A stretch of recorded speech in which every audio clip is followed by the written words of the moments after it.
سورہ فرقان اتلسم سپارہ آیت نمبر سلورم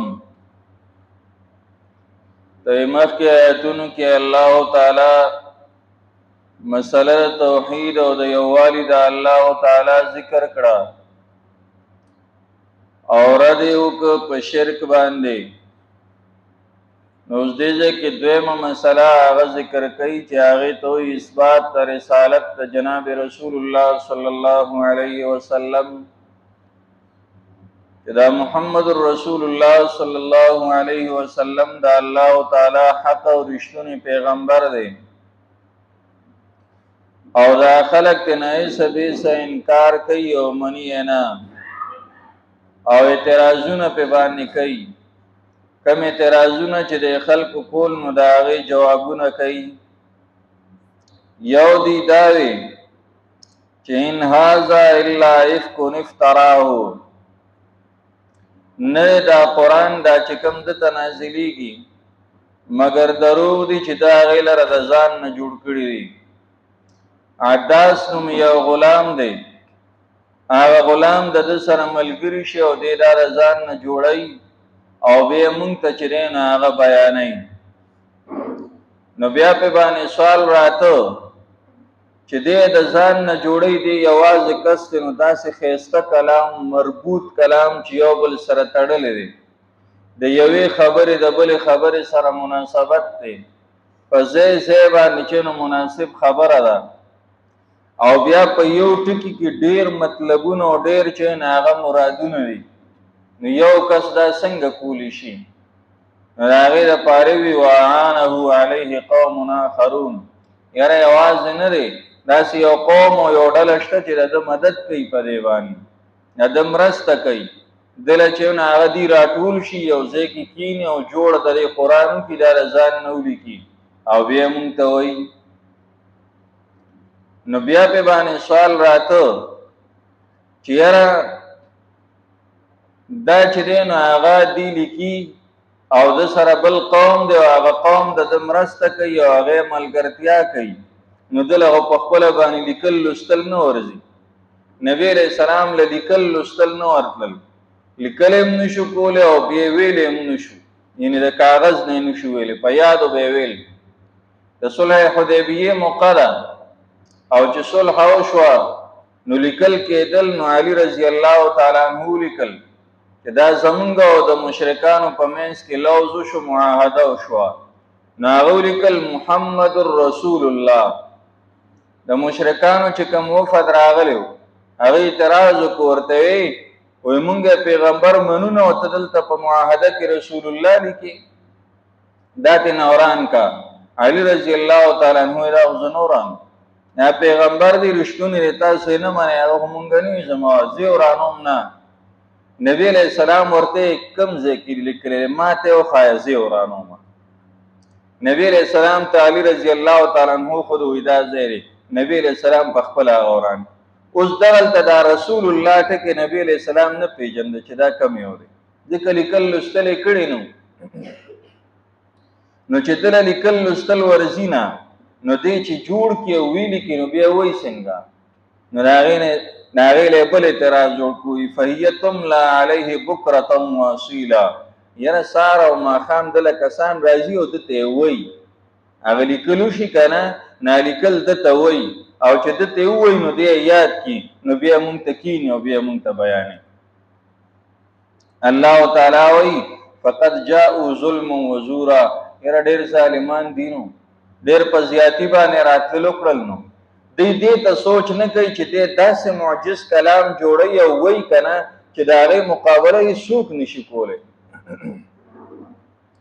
یو ځل وړو کې غونتی سوره کوثر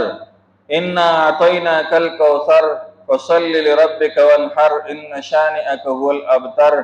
دې په کاغذ باندې ولیکو په کعبه کې ځوړن کو دا دور د خلکو طریقه داوا چې قصیده به ولیکلا قصیده رامونګه چې وطنات وایو دا به ولیکم او په دغه کې به ځوړن ک کعبه کې به ځوړن ک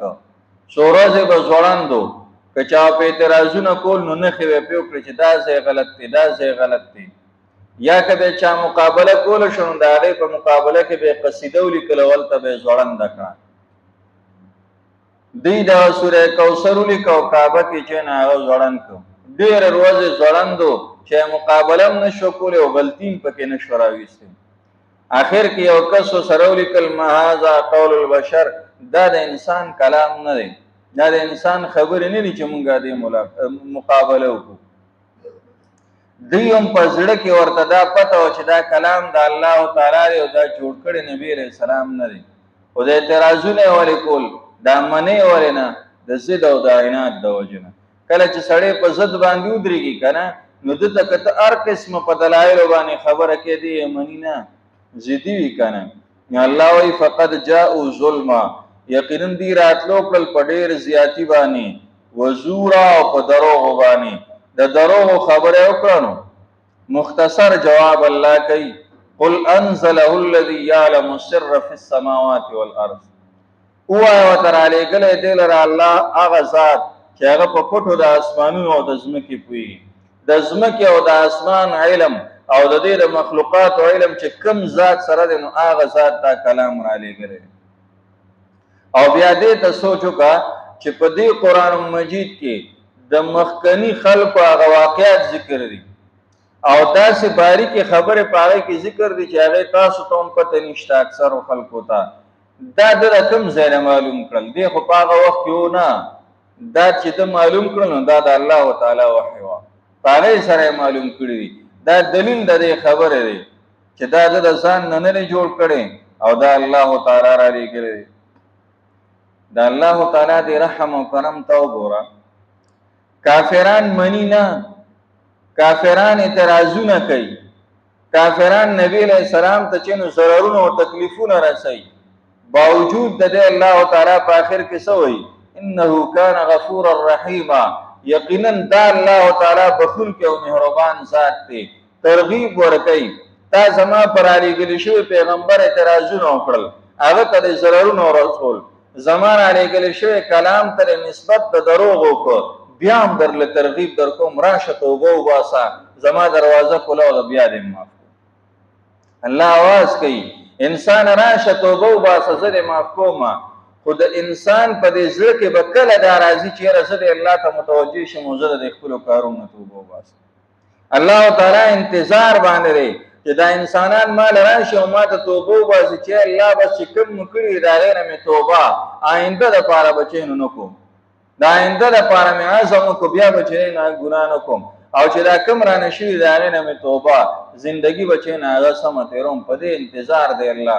خو زمونږ او تاسو په ذهنونو کې به دا خبره کله راځي چې مونږ عمره شو مونږ الله تعالی ته توبه وباسو په خپل ګناهونو باندې خپېمانتیا پکار ده والله تعالی نه بخنه مختلف پکار دي وقال الذين كفروا ويا کسان کفرو چې کفر کړي ان هاذا نه دا الا افکن افتراو مگر دروغ دي چې رضان نه جوړ کړي دي لرام واعانه امداد کړي ده عليه پدې باندې قوم اخرون یو قوم بل فقد جاءوا يقينا دي راتل کړل ظلم و زورا وزياتي او دروغ باندې وقالوا ويدي اساطير الاولين اسید پخوانو دی اکتتبها لکلی دی لرفهیتم لا علیه دالستیشی پدبانی بکرتم و اصیلا سبا و بیگام قل اوایت انزله اللذی را لکلی دی لر اللہ غزات یعلم السر چپویگی پپٹو فی السماوات پاسمانونو کی والارض و پزمکا کی انہو یقنن دا اللہ کان دی غفور الرحیم بخون کے مہربان